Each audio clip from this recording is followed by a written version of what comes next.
You are a freight pilot, 14,000 feet over the Sierra Madre Oriental. The stick shaker rattles your hands, a mechanical scream telling you the wings are about to lose their grip on the air. Below, through a tear in the storm, a single runway glows, its lights blinking a welcome. Your landing gear hydraulics whine, locking into place, but your GPS map is a black screen, and your memory screams a single fact. That airport hasn't existed for 30 years. Here's how you got there. You own one plane. A Cessna 208B Grand Caravan, bought with a loan that keeps you awake at night. You are the pilot, the mechanic, the dispatcher, and the janitor of a one-plane cargo operation based out of a dusty airfield near Poza Rica. Your wife teaches second grade. Your daughter, Sophia, is 6. She has her mother's eyes and your stubbornness. A photograph of them is taped to your instrument panel, faded from the sun. It is the most important piece of equipment you have. You fly machine parts, medical supplies, anything that needs to get over the mountains fast. You are reliable. You are safe. This is what you tell your clients. This is what you tell your wife. You do not tell her about the moments the engine sputters on a cold morning, or the way the oil pressure needle sometimes flickers for no reason. The bank owns the wings, but the sky belongs to you. That is the deal you have made. This morning's cargo is a set of specialized drill bits for a silver mine in Zacatecas. A breakdown has halted their operations. The foreman on the phone sounded desperate. "Get them here by sundown," he said. "And there is a bonus. The bonus is enough to cover next month's loan payment and buy Sophia the bicycle she wants." You did your pre-flight yourself. Checked the fuel for water. Inspected the tires. The engine turned over with a healthy roar. The weather report showed clear skies, a light headwind, and an easy day. A profitable day. You took off just after dawn. The air was smooth. You watched the sun burn the mist off the jungle below. You sipped your coffee from a thermos and listened to the steady drone of the Pratt & Whitney engine. For 2 hours you were in control. For 2 hours the sky was yours. The front moved faster than the forecast predicted. It rose out of the mountains like a bruised wall, dark and violent. A supercell. A monster of churning air and ice. You tried to climb over it. The Cessna fought, the engine straining in the thinning air. The storm was too high. You tried to go around. The wall of cloud was too wide. Going back was not an option. Not with the fuel you had. There was only through. You tightened your harness. You told yourself you had flown in worse. It was a lie. The first strike of lightning was close enough to make the fillings in your teeth ache. It turned the gray soup of the clouds into a blinding white flash. The lights on your panel flickered. Your GPS screen went black. Then your primary flight display, the glass screen with your artificial horizon, died. You are flying on steam gauges now. The old dials. The ones you learned on. Airspeed. Altitude. Vertical speed. A magnetic compass that swings wildly with every bolt of lightning. Hail begins to hammer the fuselage. It sounds like 1,000 fists trying to beat their way in. A spiderweb of cracks appears on the windshield. Ice begins to form on the leading edges of the wings, white and deadly, destroying the lift. You activate the de-icing boots. They inflate with a pneumatic sigh, cracking the ice away, but it immediately starts to form again. You are losing altitude. 200 feet per minute. Then, 500. You key the radio. Mayday, Mayday, Mayday, ... November Golf. 21 Charlie Papa, ... Cessna, 208, over the Sierra Tide. I have an avionics failure, severe icing, and I am in an uncontrolled descent. Only static answers. The storm is eating your words. The photo of your wife and daughter trembles with the vibration of the airframe. You are no longer a pilot. You are a passenger in a falling machine. You are a man who made a promise to his family that he might not be able to keep. The stick shaker starts its violent rattle. The stall warning horn bleats, a flat electronic tone that signals the end. Your wings are seconds from ceasing to fly. Then you see it. Through a sudden, impossible gap in the clouds, a hole punched through the storm. Below you, a string of lights. An airstrip.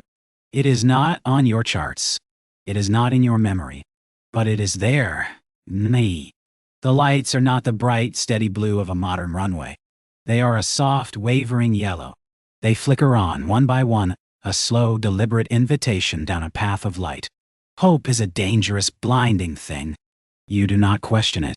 You push the yoke forward, diving toward the lights, trading altitude for airspeed, pulling yourself back from the edge of a stall. You are fighting a vicious crosswind, the plane crabbing sideways as you descend. Your arms burn. Your heart is a stone in your chest. You are on final approach. You lower the flaps. The plane slows. The runway rushes up to meet you. You drop the landing gear. Ah, the hydraulics whine. Your eyes scan the approach. Cracked asphalt. Weeds growing a foot high through the surface. A control tower with no glass in its windows. A dark skeleton against the churning clouds. And then you remember the name. A story an old pilot told you once in a cantina. A ghost story over cheap beer. Aeropista de la Sierra d'Or, a remote government strip. Closed in 1987. After the crash. A DC-3, a cargo flight just like yours. Lost in a storm just like this one. They said the pilot was a hero, that he kept it level until the end. They never found the full wreckage. Just pieces scattered over 100 miles. The old pilot had laughed. They say on stormy nights, the tower calls them in. They say the ground crew comes out to meet them. They're still trying to land that plane. The lights on the runway do not illuminate anything. They cast no glow on the weeds, no reflection on the wet tarmac. They are just points of yellow suspended in the rain and the dark. They are for you. Only for you. There is no choice. The fuel gauges read empty. The stall horn is a constant screaming siren in your ear. To pull up now is to die in the mountains. To land is to face whatever waits on that strip of broken ground. You choose the ground. The wheels touch down. Hard. The plane bounces, slamming back onto the runway with a sound of tortured metal.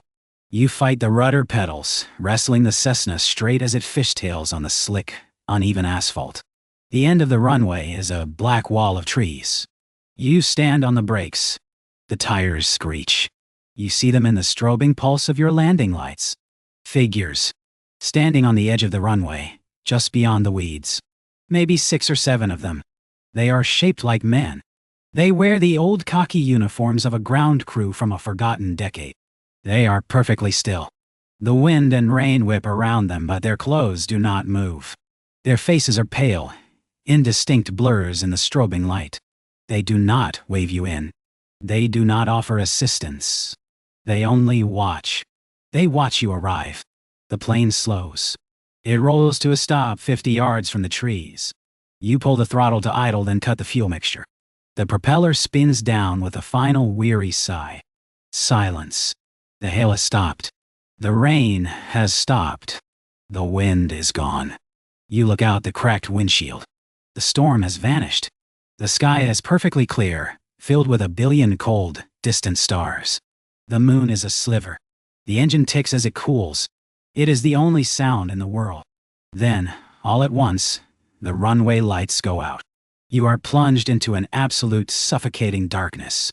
The kind of black that only exists miles from any city deep in the mountains. Your hands tremble as you unbuckle your harness. You grab the flashlight from the door pocket.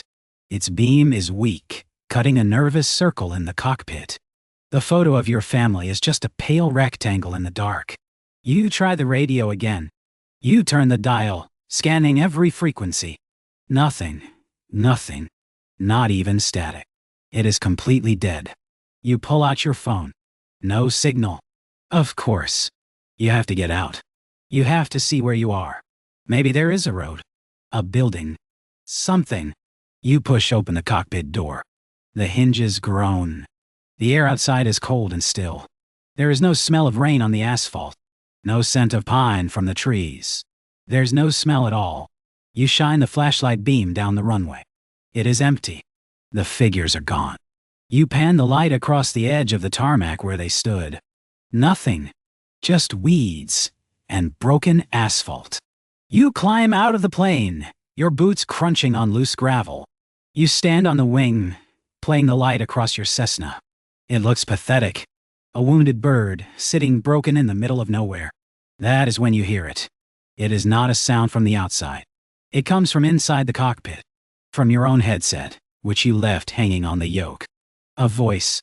A man's voice, tinny and distant, filtered through the crackle of an old radio transmission. Sierra Tower, this is Echo Victor 79er. We've lost both engines. We are going down. Mayday, mayday. It is a recording. It has to be. A stray signal. But then your own radio crackles to life on the panel. The frequency display glows a faint green. And a different voice comes through the speaker in the cockpit. The calm, professional voice of an air traffic controller. Echo Victor 79er, I have you on final. The runway is clear. The lights are on for you. Welcome home. The voice is not for you. It is for a plane that crashed 30 years ago. You freeze, standing on the wing of your silent aircraft. You hear a new sound. A sound from the darkness, just beyond the reach of your flashlight beam. Footsteps. The slow, steady crunch of boots on gravel. Approaching your plane. You are no longer the pilot. You are the cargo. And the ground crew has come to collect. That's a wrap. The ghost tape of Aeromexico Flight 498 is a real recording of the plane's final moments before its mid-air collision in 1986, and has been the subject of paranormal speculation for decades. Subscribe for more.